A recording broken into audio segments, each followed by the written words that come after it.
Good evening, everyone. Welcome and thank you for joining us in this Zoom talk tonight, organized by AEB. So if you are first time joining us, just a brief introduction of who AEB is. So AEB is a non-profit organization formed by a group of lay Buddhist practitioners and supported by an ordained Sangha as our spiritual director. So we hope to help to address the needs of the wider community with the skillful and practical application of the teaching of the Buddha through Dhamma talks, meditation practice, meditation retreats, and community services. And we have a very beautiful retreat center at the Southern Highland of New South Wales and called Vejasala, where we hold our retreats. So hopefully you will be able to visit the retreat center. Just behind me is part of the retreat center. Okay, so if you are looking for a community to practice and learn, we wish to be able to support you mentally, spiritually, in a safe, caring, and supportive environment. So if you haven't joined us, please consider joining as our members and subscribe to our newsletter. So for more information on how to support us, please visit our website. I'll post it into the chat later as well. So tonight, we are very happy and very grateful to have Bhante Akāliko back again to bring us the timeless teaching of the Buddha. Tonight's talk is about the Similes of the Buddha. So who is Bhante Akāliko? So if you haven't known Bhante Akāliko is an Australian monk in the Theravadan forest tradition. Bhante Akāliko first encountered Buddhism as a teenager and spent over 20 years practicing in different traditions before taking full ordination with Ajahn Brahm as his preceptor at Bodhili Monastery in 2016. So he currently resides with his long-term teacher Bhante Sujato at Lokanta Vihara, and it's called the Monastery at the End of the World. It's at Sydney, Australia. And Bhante is also the founder of Bodily LGBTQIA Buddhist community and a Buddhist chaplain at Western Sydney University. He's also on the board of directors of the Buddhist Council of New South Wales. And Bhante Akāliko always brings the Buddha's timeless wisdom to today's problem in practical ways, helping people find peace and happiness in their lives. So let's put our palms together to welcome Venerable Akāliko. Thank you, Bhante.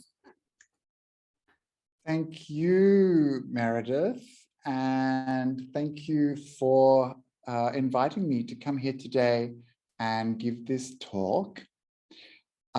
It's always nice to be with the community from the engaged Buddhists. So I really appreciate an invitation to come and be with you all. And I look forward actually to seeing you in real life very soon.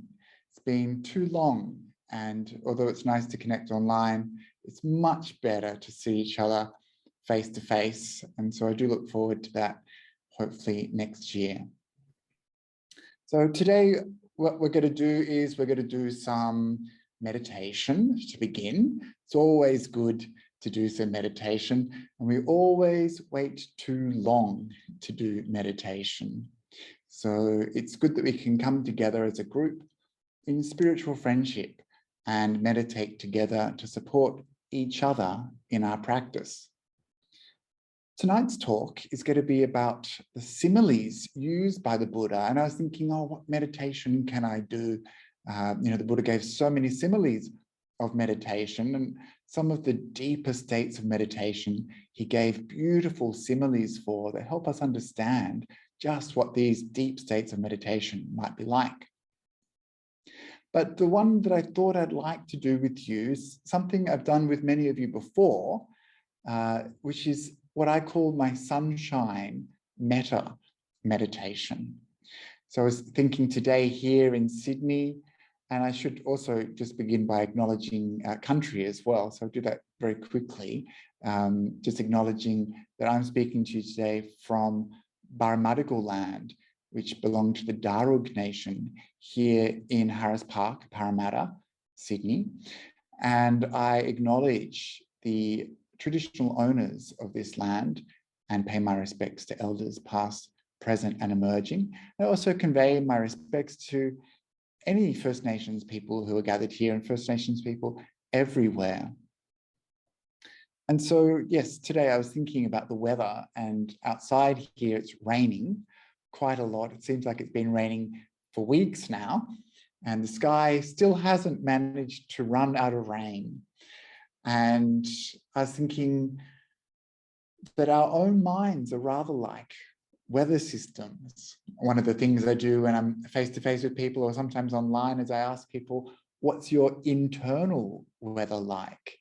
Is it, a bit cloudy? Are you feeling a little bit stormy? Is there some rain on the way, or clouds clearing? Are you feeling fine and sunny? So we can kind of see these internal weather systems reflecting perhaps our emotional state, our mental states. And so I was thinking what meditation to do, and I was thinking about this concept of weather and the mind. And I was thinking about how visual meditation is actually really helpful. It's really useful to us. So many Buddhist meditations, especially in the Mahayana tradition, use visualization, such as, breathing in, I think correct me if I'm wrong, breathing in white and breathing out like a smoky color. So you get this kind of purification, you're breathing in this beautiful light and goodness, and breathing out these negativities and toxic mind states. Or we see in the Theravada tradition, we see things like meditating, visualizing parts of the body and things like that. But the one that I want to do with you today, as I said, is a sunshine meditation, which is not something you'll find in the suttas. It's something that I kind of made up when I met a very old monk in Thailand, Longpo Sang, who was very old. I think they told me he was 104 years old. And he was a very kind man. And I asked him, he's been a monk for so many years. I said, what kind of advice can you give a junior monk like me? And he just said, be like the sun. Be like the sun. And he said, don't you miss it when it's gone? And I was thinking about my own practice and thinking about metta, and how metta, love, kindness, is kind of like a ray of sunshine that we send out into the world, in the same way that we practice metta to all living beings. The sun touches all living beings without discrimination. And it's this beautiful idea that everything is touched, everything is warmed, everything is made safe and happy through this mind of love. And to me, it's just like the sun. And even though it's raining and pouring and cloudy outside, there's always a little sun somewhere behind those clouds. And it's the same for us. Our heart always has this capacity for love, even if there's storms raging in our mind, even if there's clouds covering our heart. So this is what we're going to practice today. And we'll just do about 20 or so minutes of metta meditation, sunshine meditation. And you'll see in this meditation, just linking it back to the talk again, that I'm asking you to visualize a sun at the center of your chest and visualize the light of that sun shining throughout the universe.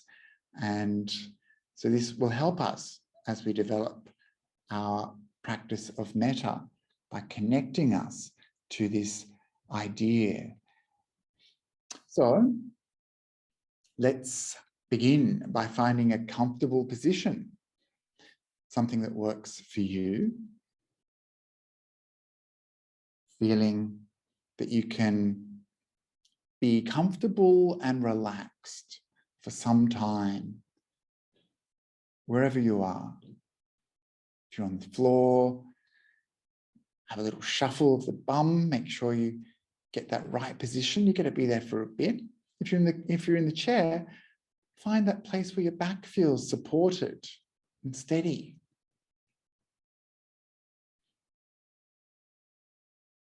And allow for yourself to ease in to being here. Allow yourself to feel that you can let go of all the activity of your day. Let go of all the busyness,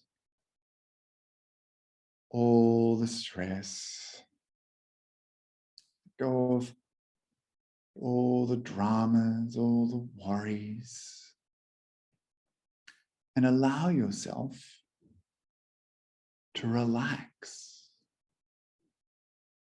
Allow yourself to soften as you let go.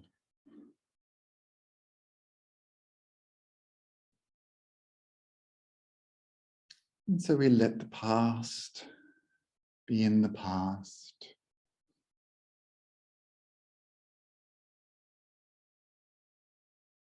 And we let go of the future, worrying, planning, anxiety, stress.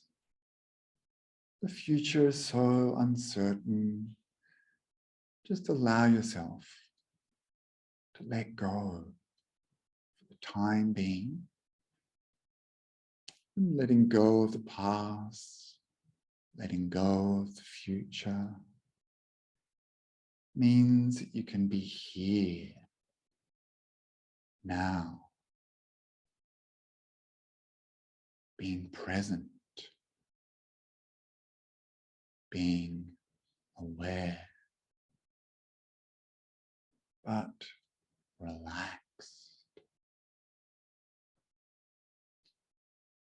And so you feel the body relaxing as you let go of any tightness, any tension. Feel all the features and all the muscles of the face relaxing, softening, allowing the jaw to relax and unclench. Moving down the body, relaxing, softening, allowing muscles, bones to become loose. Scanning down the body, relaxing, softening, letting go all the tightness and tension. Relaxing down to the spine, softening the abdomen, releasing all the way down to the legs, out the toes. All this tension and tightness drains away, leaving the body comfortable and at ease.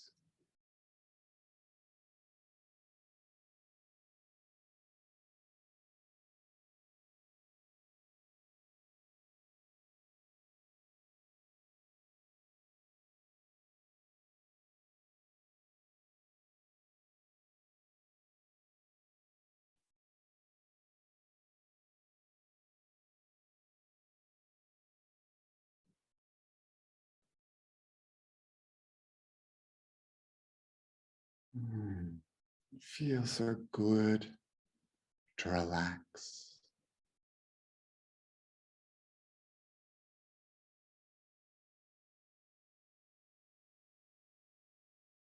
And when there was previously tightness or tension, by letting go, now there's comfort, ease.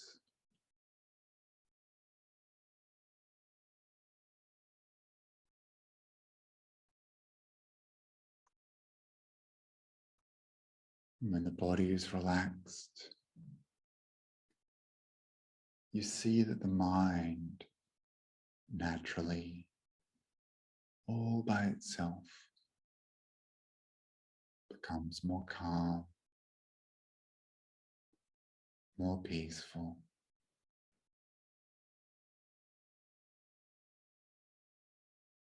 It feels good.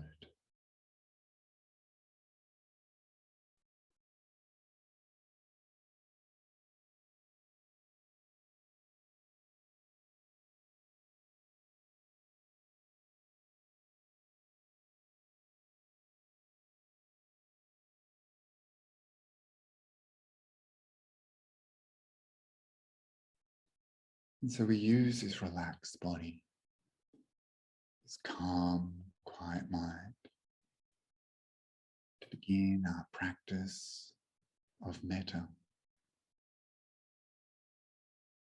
loving kindness.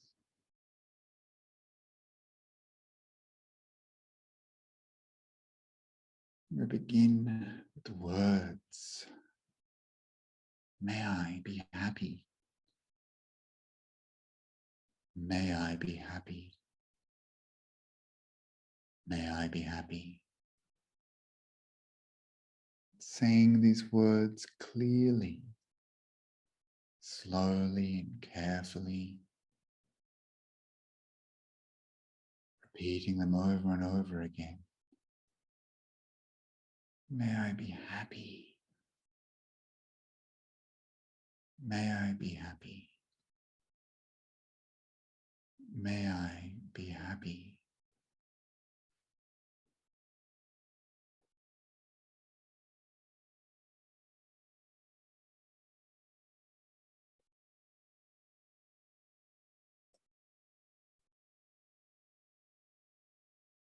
And as you say these words, a little smile on your face,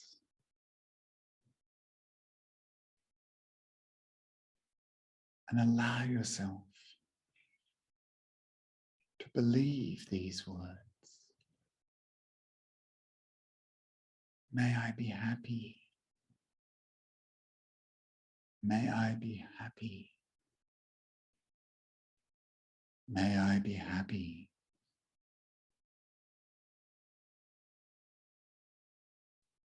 Remembering that you are deserving of love. You are deserving of happiness. You are. You are.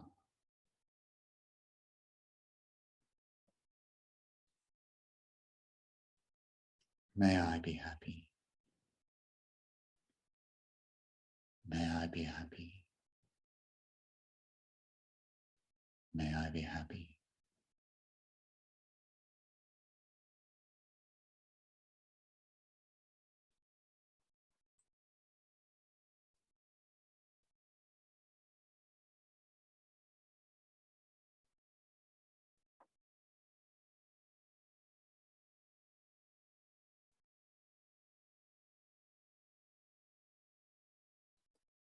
And as you repeat these words, as you smile to yourself,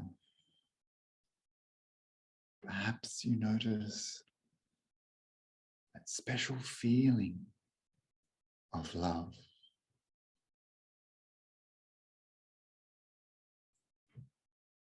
It's warm and soft.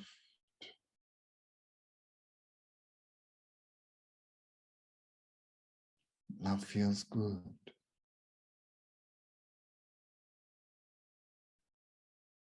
And at the center of your chest, you can visualize a small light, a small sun, warm, softly glowing, just like that love softly glows in your heart.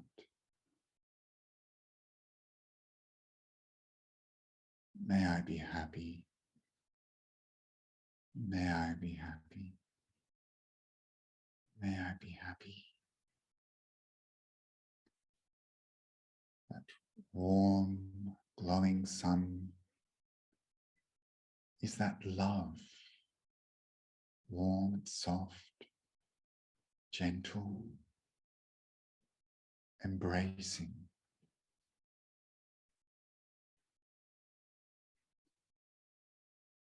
And as you say these words, that love, that light begins to grow brighter.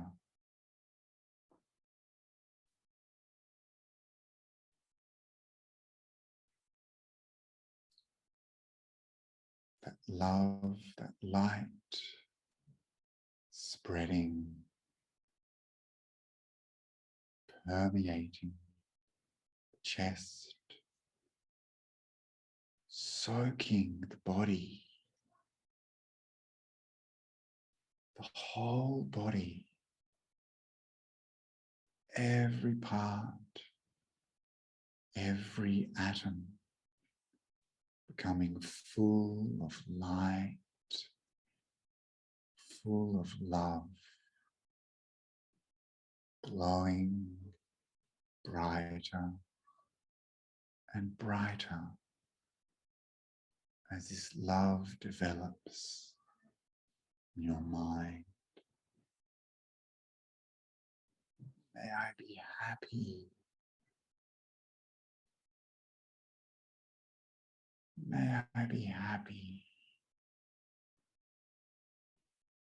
May I be happy.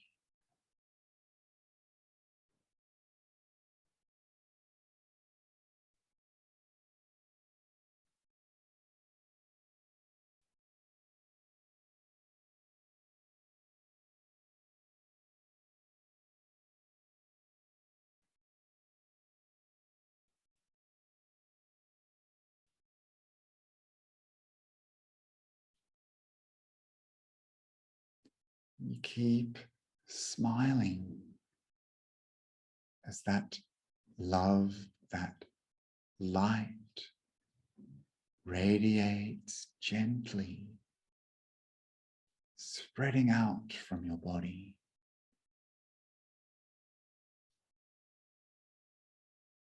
Where there is darkness, now there is this light, this love, radiating ever outwards, touching those nearby, in your house, all living beings,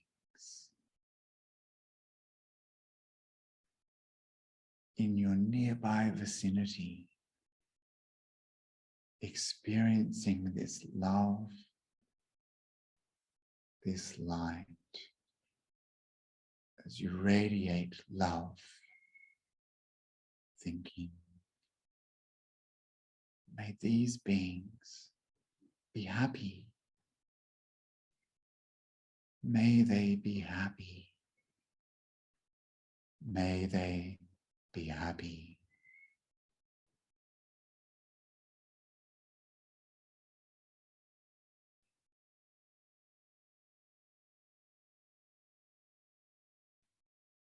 And you mean it.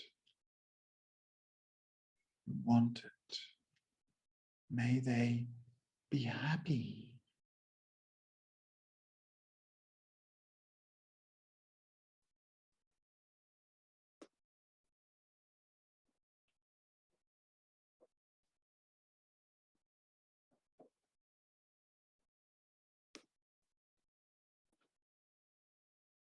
And you continue to radiate this beautiful light, this beautiful love outwards. May all the beings in my neighborhood be happy. All the humans, all the animals, the insects, the birds, beings that are unseen, may they all be happy.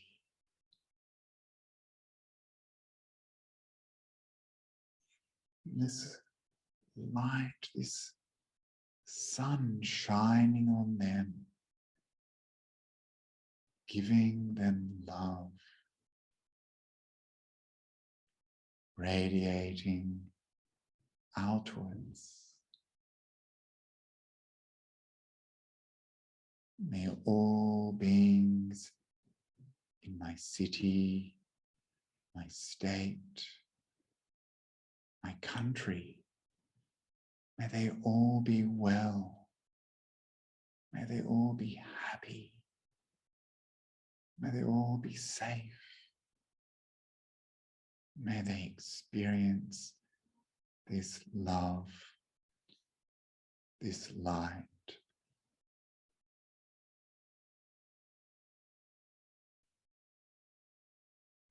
And just as we soaked this whole body with love and light, now we soak the whole world with our love. This light touching all living beings on earth. May they be happy. May they be happy. May they be happy.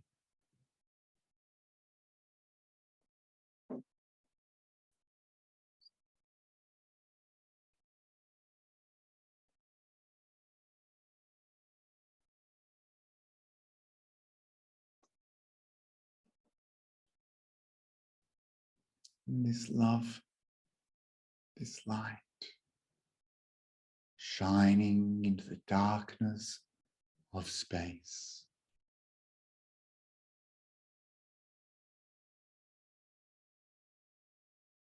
Radiating ever outwards throughout the solar system, reaching out, bright, exalted, filling the entire galaxy.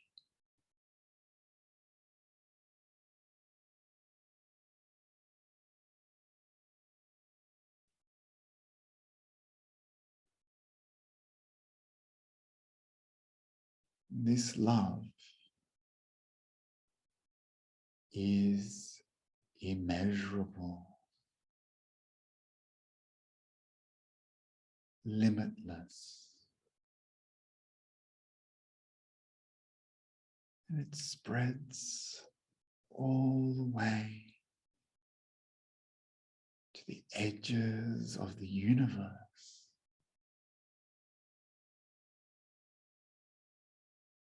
Filling the universe,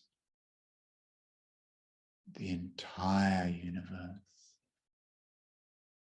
with light, with love.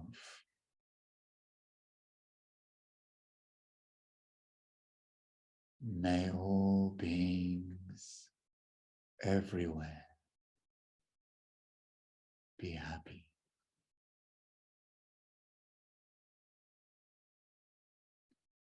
May all beings everywhere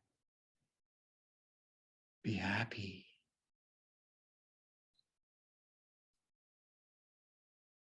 May they be happy. May they be happy. May they be happy.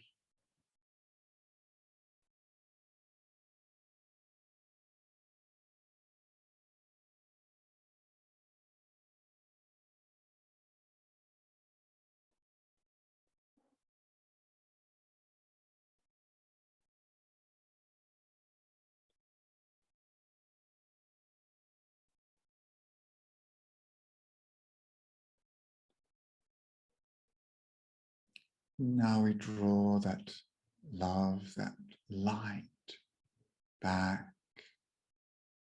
back, back, back to our solar system, back to Earth, back to our country, our city, back to our local neighborhood, back to our home, back to this body, leaving that love, that light centered in our heart,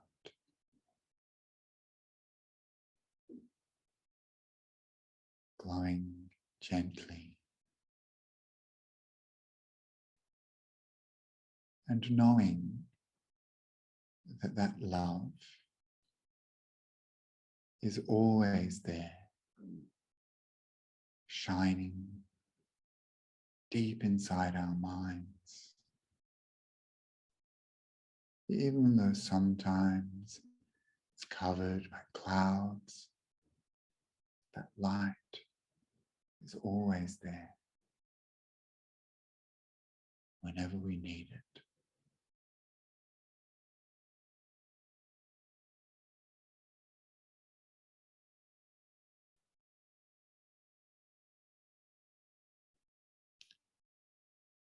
Before we end, just taking a few moments to review, looking back, asking yourself, how did it feel to love?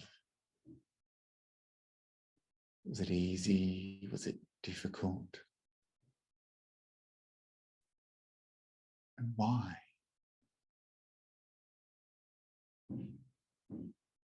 Could you see that light? Could you feel that feeling of love? And how was that?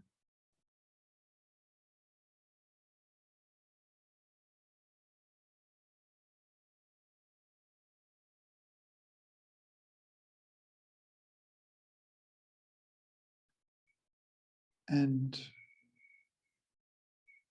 how do you feel now? Is it different from when you started the practice?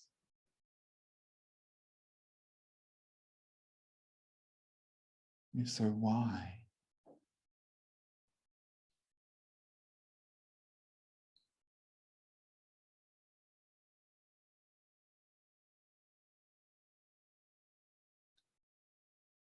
And before we finish, just dedicating the merit of our practice. Thinking, may all beings be free from hate. May all beings experience love. May all beings be truly happy and attain nibbana.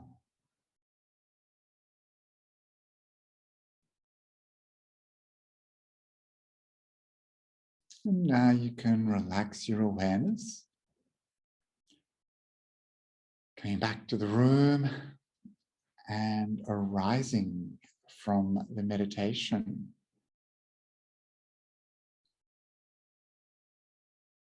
So it's one of my favorite practices, practice of metta, and I use that visualization to help generate that feeling in my mind.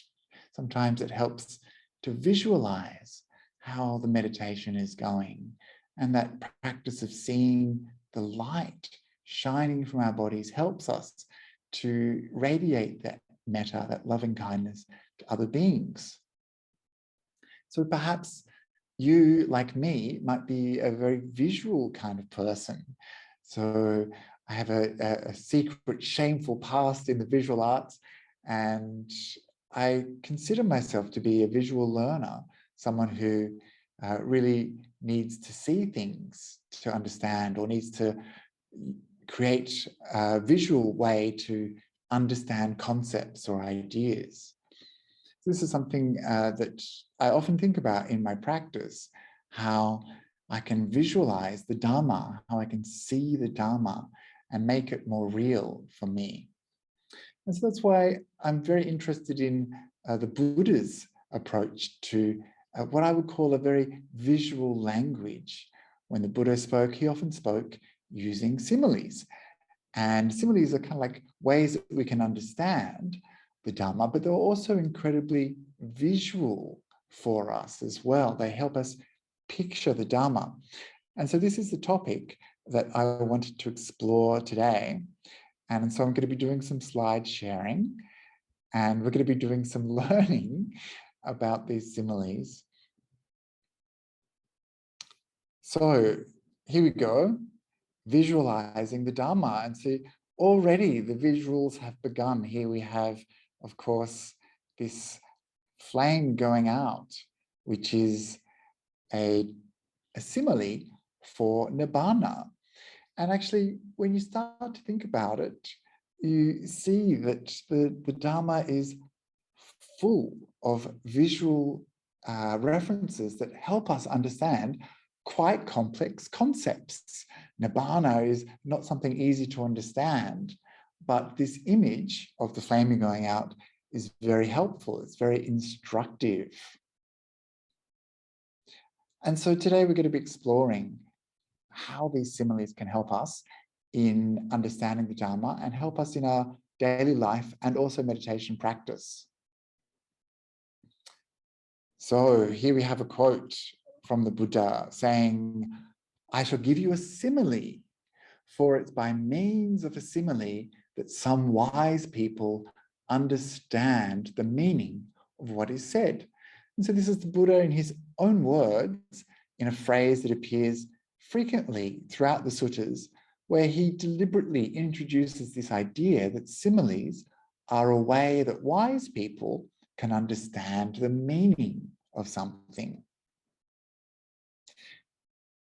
And especially for people who know a little bit about the Dhamma, sometimes it's so easy to forget that these similes appear so frequently, over and over again.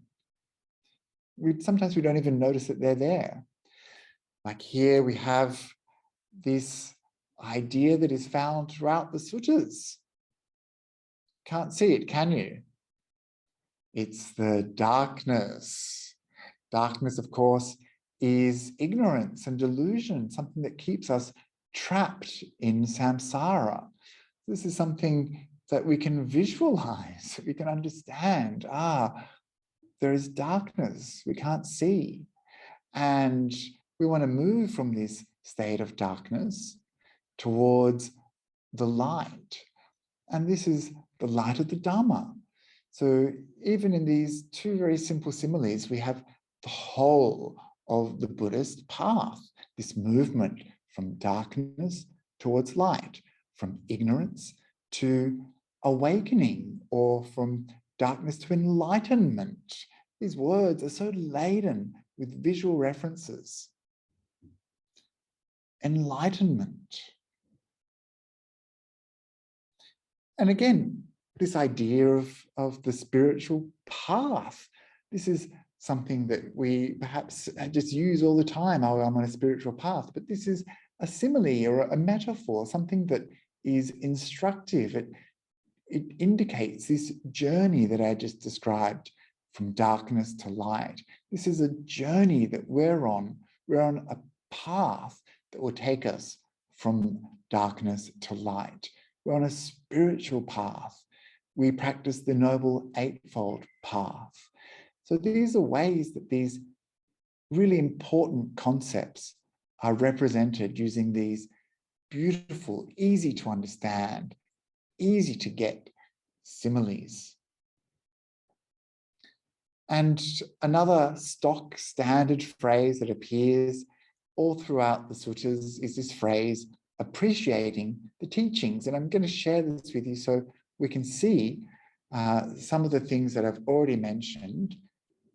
Here we have this phrase that people say, whenever the Buddha would give a good teaching, they'd say, "Excellent, Master Gautama, excellent," as if he was writing what was overturned or revealing the hidden, pointing out the path to the lost, or lighting a lamp in the dark so that people with good eyes can see what's there.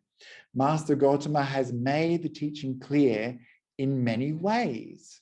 So here we have these images that are used by these people expressing their understanding. Here we have this idea of writing something that has been overturned. We're getting the correct way up. We're turning things up the right way. We're straightening our view, seeing more clearly, or revealing what was hidden, something we didn't know before. We've discovered, we've had a glimpse of something that we didn't know was there. We've uncovered something. Something has been revealed to us.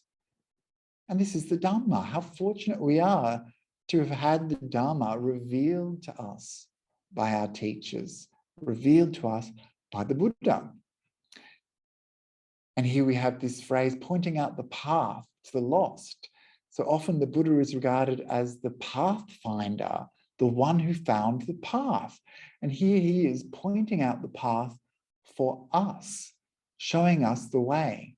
This is the Buddha's teachings. This is the Buddha's work. This is why the Buddha became a teaching Buddha, not just a silent Buddha, a hermit Buddha. Not just a silent arahant, or he became a Buddha to teach and take others with him along this path. And this idea again of this lamp in the dark so that people can see what's there. And so I hope that this stock standard phrase gives you a good idea of the power of these similes. And when you read them, sometimes you don't notice these visual references. Sometimes we don't take stock of how important these messages are that we're reading.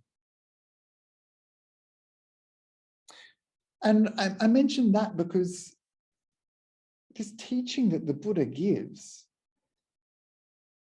he gave 2,500 years ago to so many people. And just think about the way we access the Dharma today. Here we are on Zoom, connecting with each other all around the world. And it's the same Dharma, it's the same path, it's the same teachings of the Buddha, but something has changed. Our minds are certainly a little bit different. And the way that we receive the Dharma, the way we access the Dharma, listen to the Dharma has changed. The way we remember the Dharma, most importantly, has changed. And by that, I mean, in the time of the Buddha, if you were to listen to a talk like this, you'd have to really pay attention. You'd have to make sure that you listened very carefully. Why? Because there was no videos, there was no recordings, there was no books you could go and check up on. You had to remember the teachings, you had to take them into your heart. So you had to pay attention, you had to listen carefully, you had to make sure you didn't make mistakes, and you had to remember the teachings.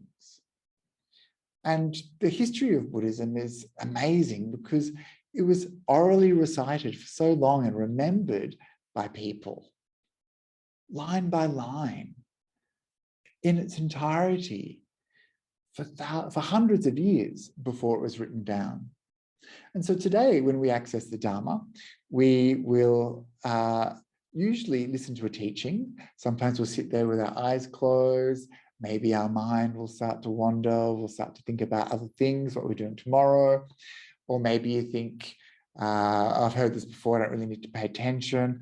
Or maybe you pay attention, but you're forgetful. Or maybe you remember parts of it, but not all of it. And so how we access the Dhamma is important.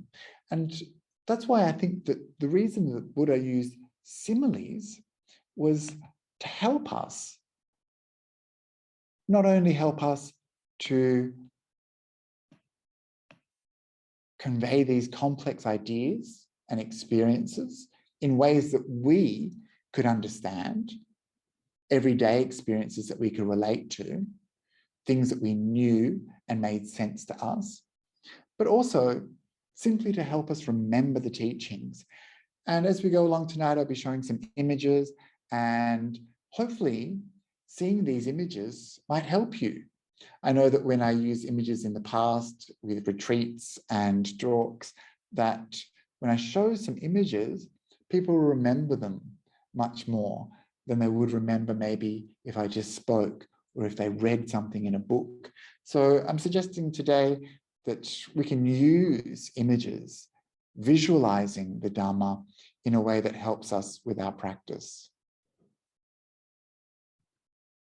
So just quickly, I want to go through some of the figures of speech that the Buddha uses.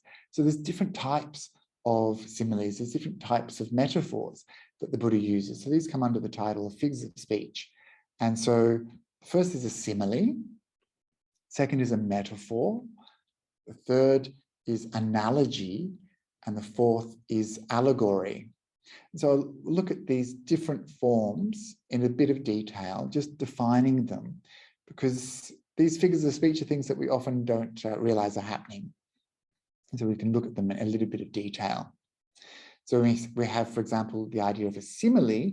It means that we're using these, in English, we're using the word like or as to compare one thing to another. For example, this phrase from the Araka Sutta, human life is like a dewdrop. It's brief and fleeting, full of suffering and distress. So this image is famous, this image of the dewdrop on a blade of grass. It's like a symbol of brevity of life, of impermanence. And so this dewdrop is a simile for impermanence, for the brief and fleeting nature of life. A metaphor is slightly different. A metaphor doesn't usually use those words like or as, and instead it's just a phrase or a word that refers to something that it isn't. So for example, that path, the idea of a noble eightfold path, this is a metaphor. The concept of a stream enterer is a metaphor. So these things we can understand. These things, through this use of metaphor, makes clear something to us that perhaps we wouldn't understand without this direct reference to something that was familiar, like the idea of entering a stream and entering that current, or that idea of walking on a path. And then there's analogy. This is when we compare another thing to something in order to make an explanatory point. This is slightly different from a simile or a metaphor in that this is more instructive. It's designed to actually get us thinking about how these two things are similar for a reason. And a good example of this is the way the Buddha described the amount of time that an eon is, which is the amount of time it takes for a big, giant mountain to be eroded when stroked with a very soft cloth once every 100 years. The time it takes for that mountain to erode is an analogy to help us understand the length of an eon. So it's instructive, it has a reason, there's a purpose to this analogy, there's a purpose to this comparison rather. The last one is an allegory. So an allegory tends to be represented by characters or figures in both literature and art, and it's often used to express big, complex, difficult ideas in a way that's really simple and understandable, something that helps us approach it easily. Often there's a symbolic representation that reveals something that is hidden. So it relies upon a specific interpretation. there's a particular meaning. And a good example is the example of the fortress or the citadel we find in the suttas, where there's the analogy, the allegory of a citadel, which has each part of that citadel has a particular meaning. For example, the moat that surrounds the citadel is, I think, like the bodily conduct. Good bodily conduct, restraint in bodily conduct is like a moat that surrounds the fortress. Or the parapets, the walk that you do at the top of the walls, the parapets, is like mindfulness. The arrows and weapons inside the fortress are like the wisdom, the learning that we've done. The teachings that we've heard, these are our tools, these are like weapons. And I think, what else is there? The people, the army inside there are like the energy that we summon up through our meditation. So this image of a fortress becomes an allegory, each part of it interpreted to reveal a hidden meaning. And we can also think about allegories in terms of figures that we see in the sutta, such as the figure of Mara, who's like a character that expresses delusion and mischief and troublemaking and hindrances and defilements. So these are some figures of speech that come up time and time again throughout the suttas. And I just wanted to show the diversity of those things because it helps us understand how rich the Buddha's language was when it comes to delivering these teachings in approachable ways.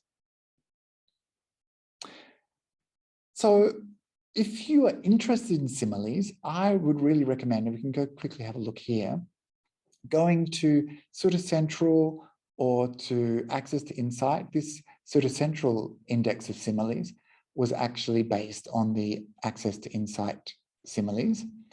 And here you see there's an A to Z of so many similes, right? Oh my gosh, so many. Look, we've got crooked chariot wheels are like faults. Darkness is like fear of birth. Debt is like a conviction. A deer that wanders in the wilderness is like solitude. Dirt washer, dog, donkeys that think it's a cow. So many similes, right? Oh my gosh, so many. Fish, flames, floods, frontiers, gold, gongs, all these things. So when I was thinking about doing this talk, I was thinking, well, this would be really easy. There's so many similes, but there's too many similes to go through. And I wanted to give some structure to this talk. I wanted it to be meaningful. I didn't want just to hit you with one after another of the Buddha's excellent similes. So I wanted to give some structure to this talk. And so the way I've decided to do it, I wonder if I can get back to my slides, is to limit what we'll be doing to just a few. And in a way, this is similar to another simile. See, I can't stop giving them this simile that the Buddha used himself when he was talking about all the things that he could possibly tell people about, all the teaching he could do. He said, all the things I know, and compared to the things that I've taught, all the things I know are like all the leaves in the forest. But the things that I've taught are just like these few leaves in my hand. This handful of leaves are the teachings that help us come out of suffering. And that's why the Buddha taught those things. He could have talked about so many other things, but he chose to concentrate on a few teachings that would help beings come out of suffering. And so this is like this handful of leaves. Out of all the leaves in the forest, he gave us these few teachings on sufferings. And even these leaves that he taught, I mean, the Buddha taught so many things, gave so many similes. And so today I've tried to limit the teachings that I'm doing and limit it to a handful of similes. And so I'm going to be specifically looking at merit. I mentioned merit already once tonight. I mentioned merit in the context of dedicating that merit that we've made from our meditation practice. And so in the suttas, we find 3 grounds for making merit. They're called the punya kirya vatu. So vatu means ground, kirya means making, and punya means merit. And so there's 3 types of merit making that we can do. First is Dhana, generosity or giving. Second is Sila, ethical conduct. And the third is Bhavana, development, mental development, development of meditation, development in the Dhamma. And so these are the 3 things that we're going to be looking at. And there's lots of similes involved in these 3 concepts. Too many similes, I'm not sure we'll get through them all actually, but it helps us to visualize this aspect of the path. And so the merit, this idea of merit, is something that the Buddha really encouraged us to do in our practice. He says mendicants or bhikkhus, here he's talking to the monks and nuns, but merit is for everyone. He said, don't fear meritorious deeds. Meritorious deeds is a synonym for happiness, for what is likable, desirable, and agreeable. So meritorious deeds are a synonym for happiness. So when we do something that's meritorious, like listening to the Dharma, practicing meditation, what we're doing is something that lines up with happiness, good things. So it's important to remember. How good is merit? Well, merit is like this. This is like an ocean of merit. And the Buddha said that even a small thing like giving a gift is an incalculable amount of merit. He said that giving a gift is an act of merit.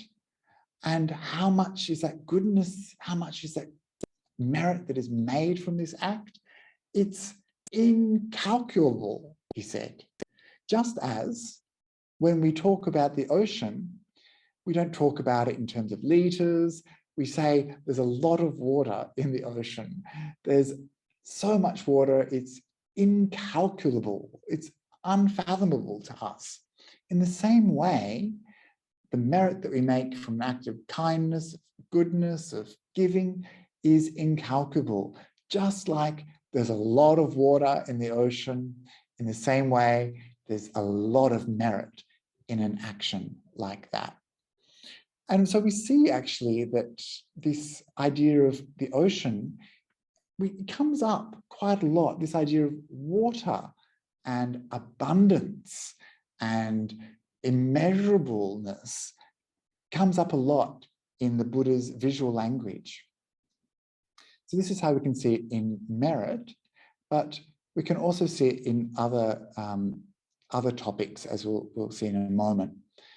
But this is something to remember. This vastness of the ocean is something that we can do. Even with a small action, we can fill up our own internal oceans of merit through a simple act of goodness.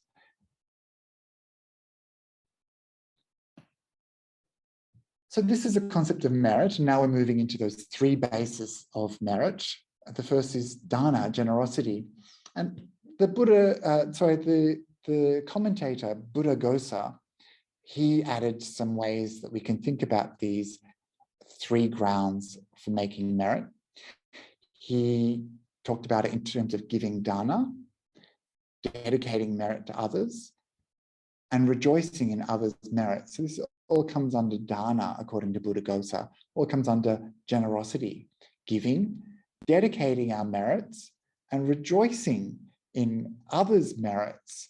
So it's something that as Buddhists, we do all the time.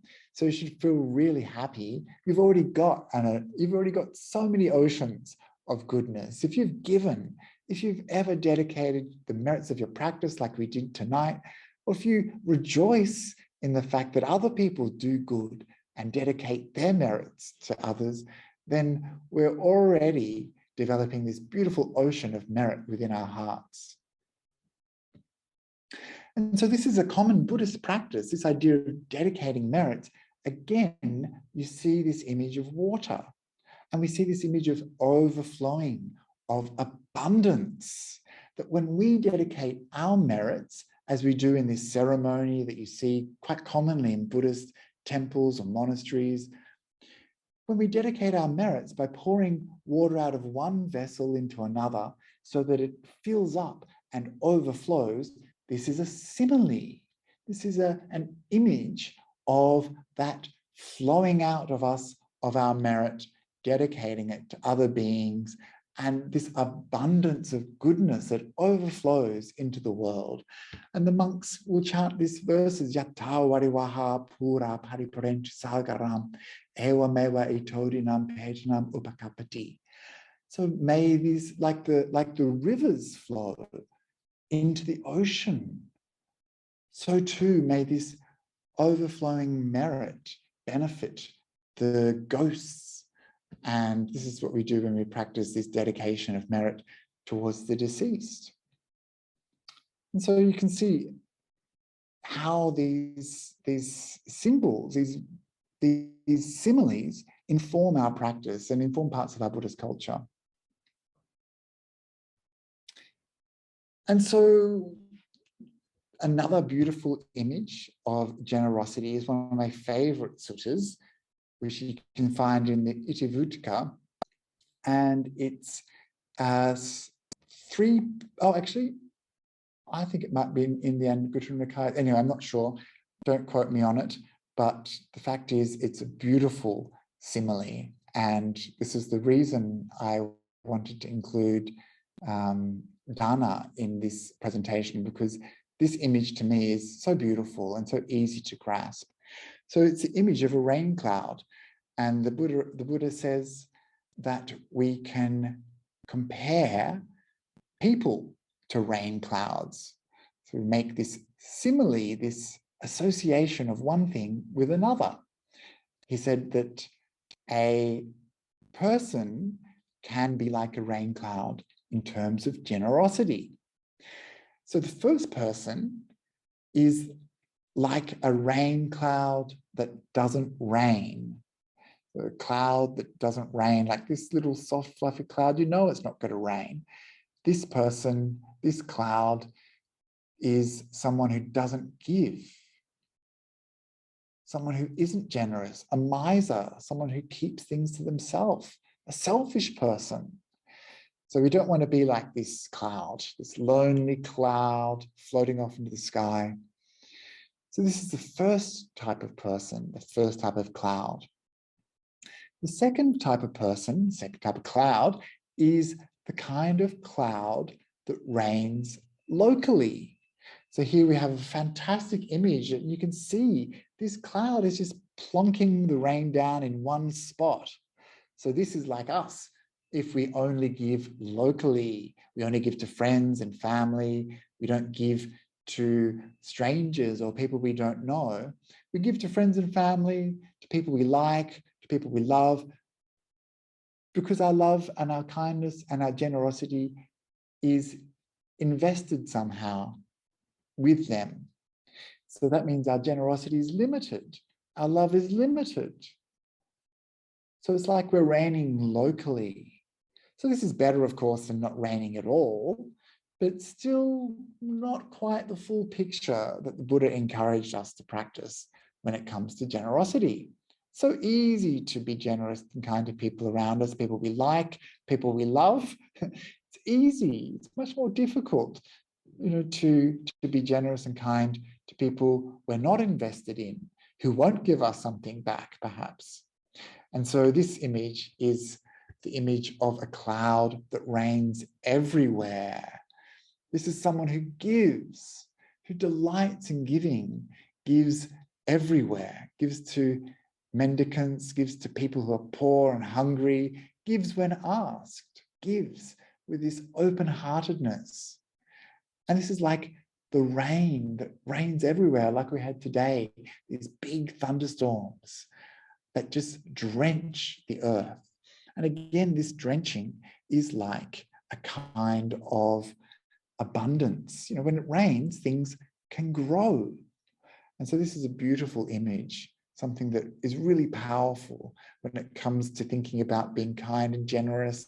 We want to be a rain cloud that rains everywhere, that rains indiscriminately, giving to all. Just like with the sunshine meditation we did before, this rain rains everywhere, touching all living beings. This is some beautiful images of giving, generosity. Now we're moving on to that second part, that second ground for merit making. And this is sila, ethical conduct. And again, Buddhaghosa here gives us an analysis of different types of ethical conduct. He says it's observing some precepts. It's also giving reverence to elders or to holy people. And he also includes pilgrimage to holy places. So these are ways that we can practice ethical conduct, sila, according to Buddhaghosa. I'm just going to concentrate on the first one, observing precepts and observing good bodily conduct.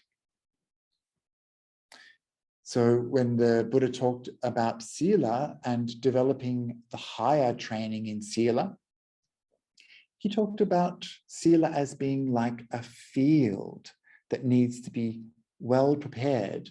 And so our ethical conduct, our conduct of body, speech, and mind, the way we keep our precepts, not killing, not harming, not stealing, not committing sexual misconduct, not lying, not getting intoxicated. These are sila, ethical conduct. This is the field that we need to prepare if we want to plant a seed of Dharma.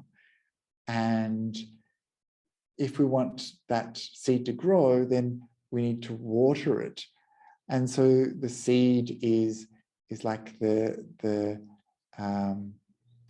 seed of the mind. You know, we want our mind to develop. We need to plant our mind in good soil. We need to make sure that we're behaving well so that when we come to sit and develop our mind, we don't have regret or remorse. We're not agitated and restless because of our actions.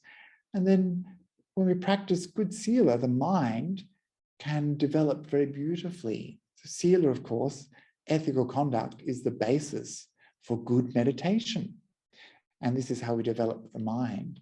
And then we have this beautiful wisdom that is the water that flows in and gives life to that seed in that soil.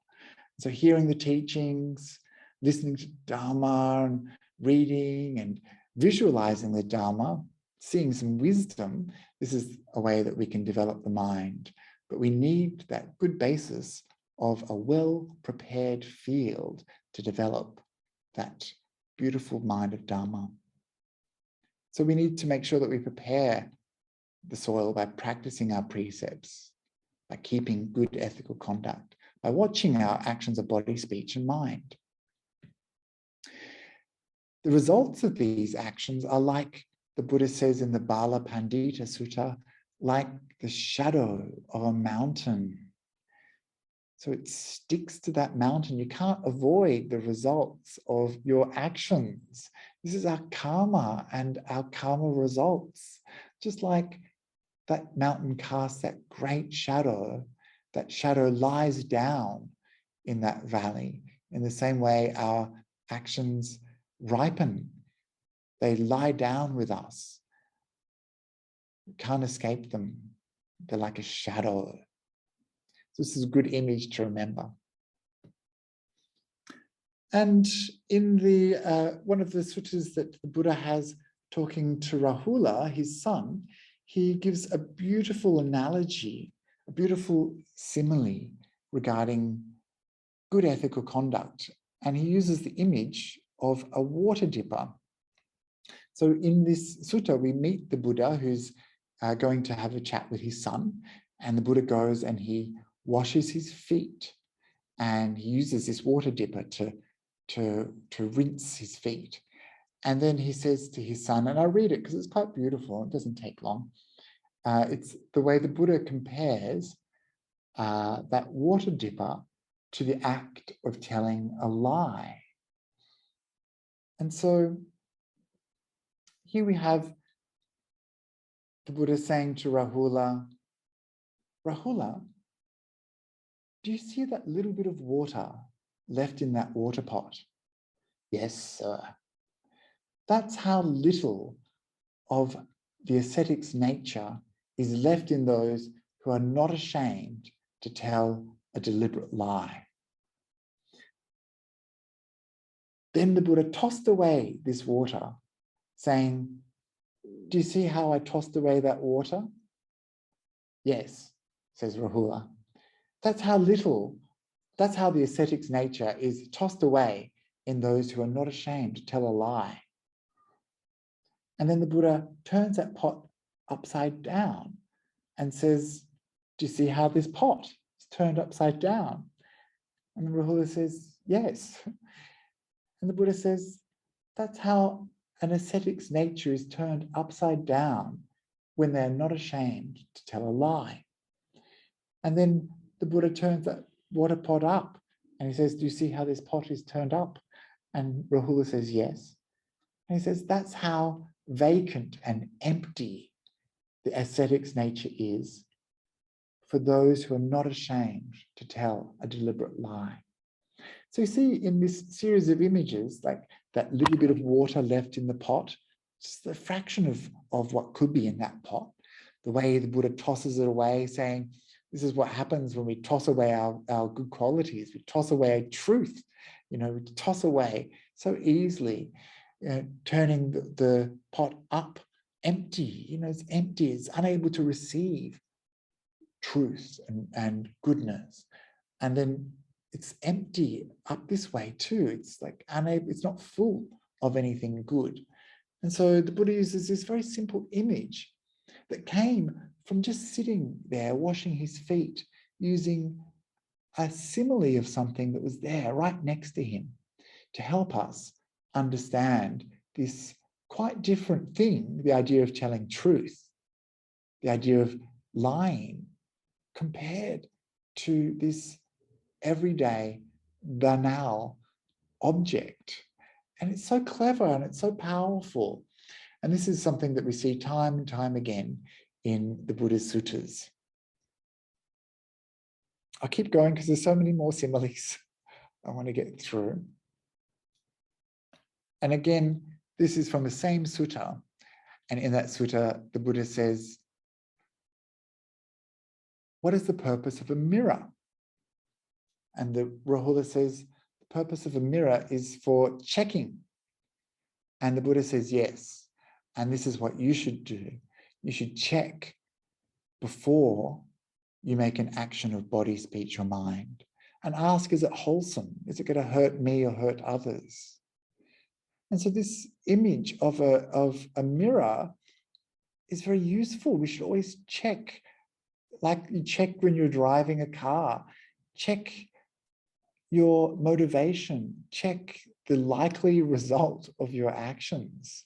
And this is how we should practice the Dhamma, checking ourselves, restraining ourselves, using the idea of this reflection of our actions. So this mirror is a useful simile of the Buddha. And the last image in this series on sila is this idea of a tree that's slanting away from us. So a tree that's slanting in this direction, if you were to chop it down, the Buddha says, which way do you think it's going to fall? Well, it's obviously going to fall in the direction it's leaning like this. And so in the same way, the Buddha says, our qualities, our actions, all of these things add up. All our actions of body, speech, and mind make us lean in a certain direction. We can lean in a wholesome direction, like to the Buddha. We can lean in an unwholesome direction. All these things add up. They'll make us incline in a certain way.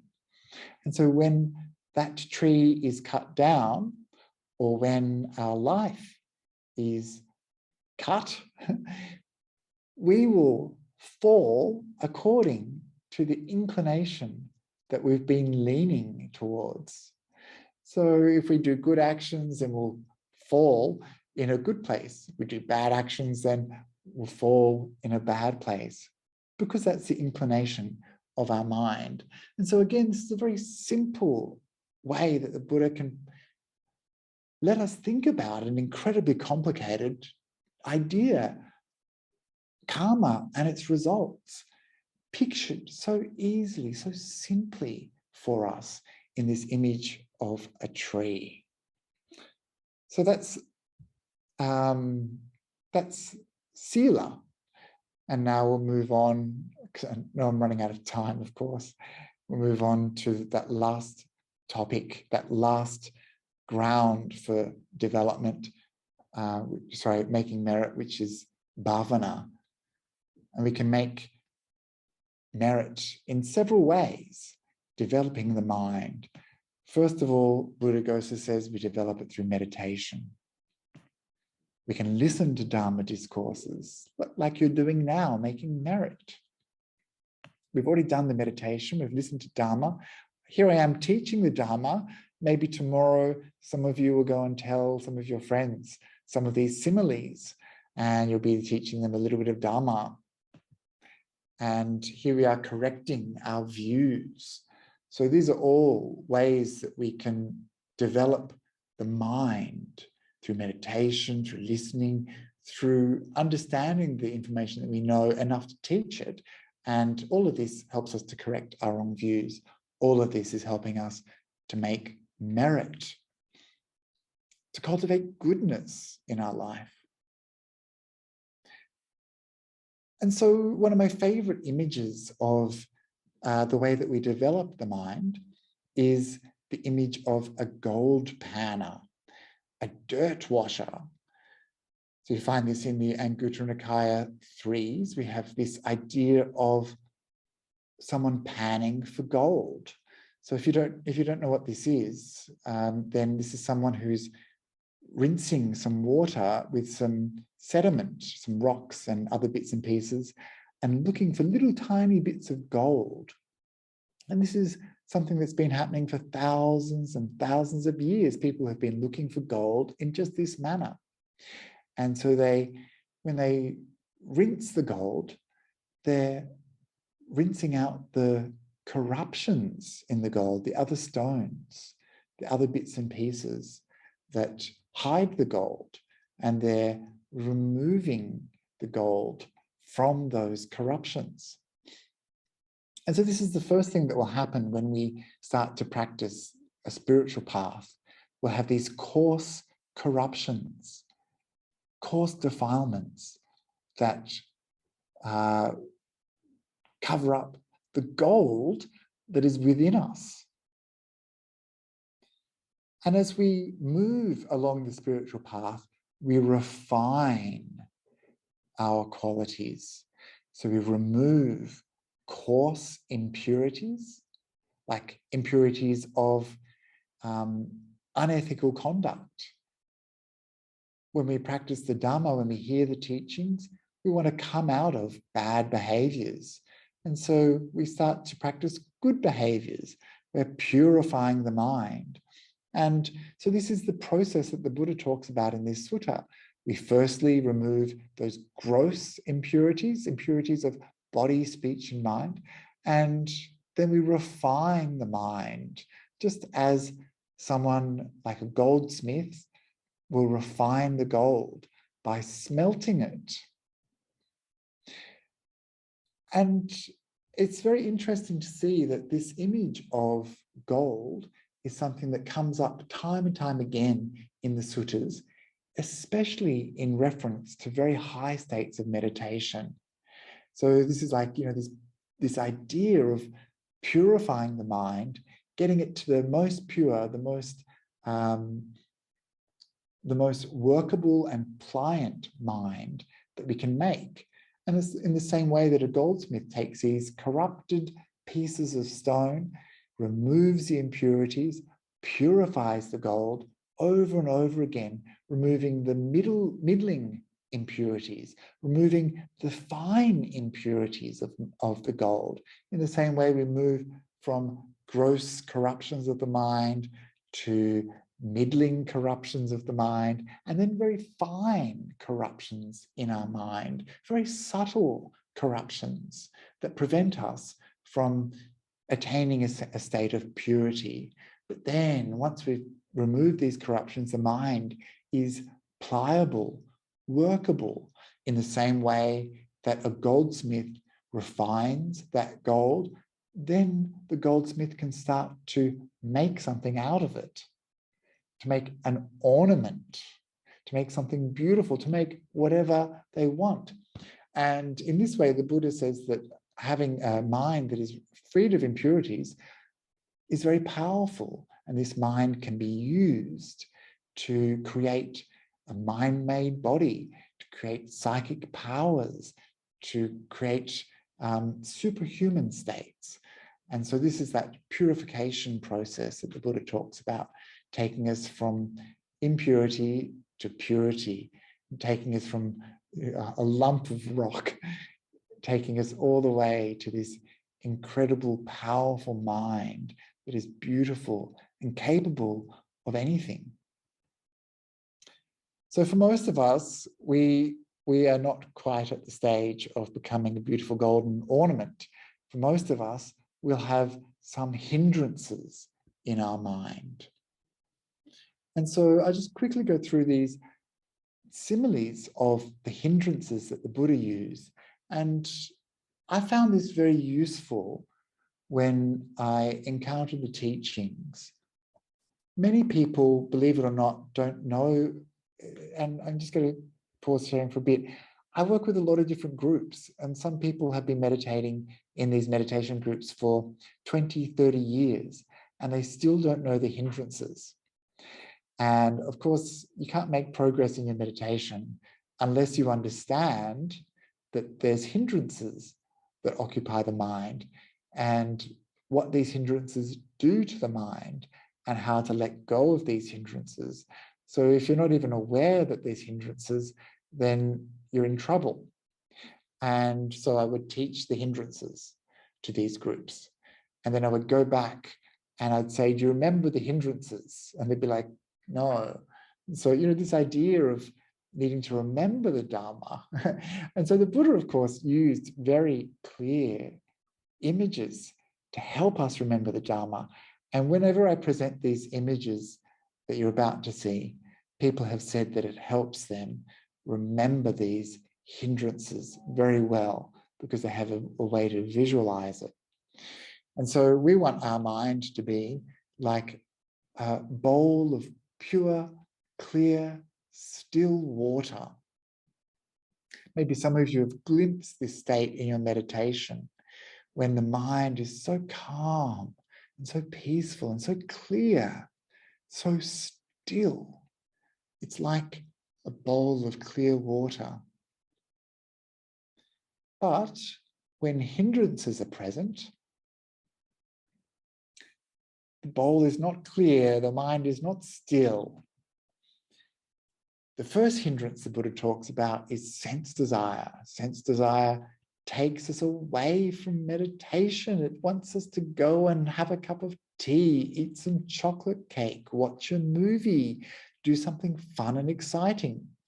And he compared sense desire to a bowl of water filled with colorful dye. So this is all that action and excitement, color and movement that delights the mind, that fills our mind with thoughts of sensuality and takes us away from inner peace, inner clarity, inner stillness, wants us to go out and use our senses to take enjoyment in things that won't give us long-lasting pleasure, won't give us long-lasting happiness. These are things that are temporary, things that cause problems for us, things that make us want more and more all the time. These are sense desires. So this image is very useful when you're sitting meditating and you have this desire to go out and use your senses, to enjoy the senses. Then this image of colorful dye will remind you, this is obscuring the clarity of my mind. This is just color and movement taking away from that clarity that I need in my practice. Similarly, the hindrance of anger. Anger is like a bowl of bubbling, boiling water. And it's so true, isn't it? When you're angry, you feel this bubbling, boiling sensation inside your mind. Agitates us, disturbs us. The water is not still. The water is not calm. Anger and ill will makes our mind agitated, boiling. And so we want to be calm and peaceful. Whenever we get angry, we can see that bubbling, boiling mind. And we can let go, we can turn the heat down and return to a state of calm and peace. And then there's the hindrance of dullness and drowsiness, or sloth and torpor. This is like pond slime, water plants covering our water, algae obscuring that clarity that we want from our practice. Our mind is not clear. When we're tired and falling asleep, it's like this kind of layer of algae covering our mind. We can't see clearly. We can't get any light or clarity. We're like that kind of heaviness that comes from having a layer of something on top of our mind, just like this layer of algae covers the water and prevents us from seeing clearly. And then there's the hindrance of restlessness. So restlessness is like a bowl of water that's been churned up by the wind, creating waves in our mind. And it's so true, whenever the mind is restless, we just want to go and do something else. We've got planning to do, we've got things we want to get done, we want to be here, we want to be there, we want to do this, we want to do that. This is restlessness. And it's like a mind that is choppy. This mind is so unpeaceful, so not still. Look at it. It's like a mind that's being buffeted by waves. In the same way, our mind, which we want to be still and peaceful and quiet and calm, is being buffeted by all of our desires, all of the things that we want to do. And this is why restlessness takes us away from stillness and clarity. It's why restlessness is compared to this bowl of chopped up, windy water. And the last hindrance, the hindrance of doubt, is compared to this muddy water, dirty water. When we've got doubt, we're not sure what to do with our practice. We're not sure if we're meditating right. We're not sure about the teachings. We're not sure if we believe the words of the Buddha. We're not sure of what is right and wrong, what is skillful or unskillful, what is wholesome or unwholesome. So this is like the lack of clarity, the lack of certainty, the lack of seeing clearly that is compared to a bowl of dirty water. When the mind is like that, we're not sure. We're not sure of what's there. We can't see.